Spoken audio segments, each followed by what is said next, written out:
Jésus devait-il être baptisé par Jean-Baptiste dans le Jourdain? C'est quelque chose qui est très surprenant. Nous savons, c'est un repère dogmatique et c'est affirmé par l'Écriture, qu'on n'a trouvé en Jésus aucun péché. Il n'a jamais péché. Il est le Saint de Dieu. De fait, il vient au baptême de Jean, et le baptême de Jean, c'est un baptême pour le pardon des péchés. On y confesse ses péchés, on est lavé dans l'eau qui signifie qu'on ressort, pardonné par Dieu.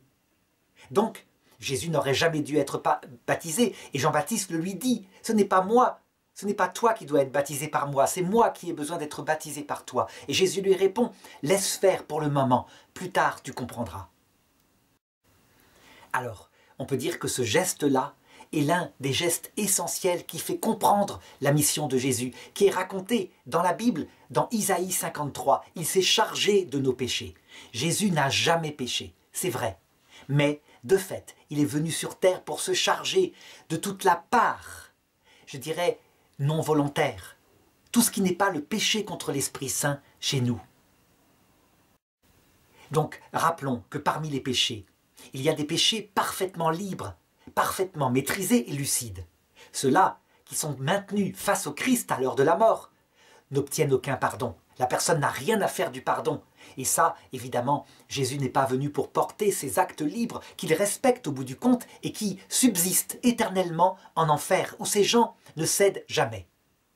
Mais il y a toute une quantité d'autres péchés que nous commettons. Il y a d'abord des péchés par ignorance. Nous ne savons pas ce que nous faisons. Par exemple, quelqu'un dénigre une personne qui devient le souffre-douleur du groupe et tout le monde en ajoute. C'est par ignorance. C'est ce que Jésus a vécu à la croix. Et puis, il y a beaucoup de péchés de faiblesse. Nous savons que c'est mal et nous le faisons quand même parce que nous ne maîtrisons pas notre chair. Ces péchés-là, en fait, ils viennent comme cause seconde d'une volonté de Dieu après la cause première qui est le péché d'Adam et Ève. Dieu a voulu que ses enfants soient privés de cette grâce qui harmonisait parfaitement leur esprit, leur sensibilité, leur corps, afin qu'ils soient faibles.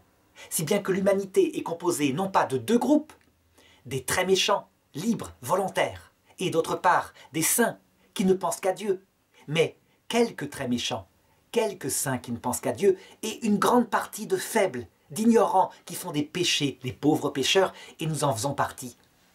Pourquoi cela? De manière à ce que nous découvrions que sans lui nous ne pouvons rien, nous sommes des pauvres, que nous acquérions de l'humilité, que nous aspirions à un sauveur.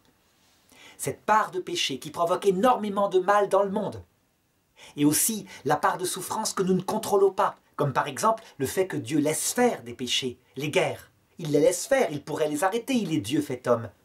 Hitler a eu 6 ans le pouvoir pour répandre le mal sur la terre, et Dieu pouvait arrêter en un instant. Il ne l'a pas fait. Eh bien cette part du mal et du péché, il le prend sur lui. Ça veut dire très concrètement que, à l'heure de notre mort, si nous arrivons en lui disant « Pourquoi as-tu laissé faire cela? Pourquoi m'as-tu laissé dans ma faiblesse ?»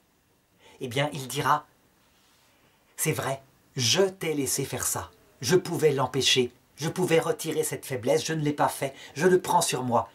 Je le prends sur moi, ce n'est pas toi. Mais demande pardon pour la part qui est volontaire dans tes péchés.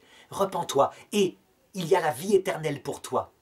Appelle après un sauveur. » Eh bien Jésus se fait baptiser au Jourdain pour nos péchés parce qu'il prend le péché des hommes de faiblesse, d'ignorance, le mal. Il le prend sur lui réellement. Il paye pour tout cela. Et on ne le comprendra évidemment que porté par l'Esprit Saint plus tard, à la Pentecôte. Nous, c'est facile de le comprendre. On a réfléchi longuement, on a 2000 ans de christianisme. Mais eux, à l'époque, Jean-Baptiste, il l'a baptisé simplement, sans comprendre.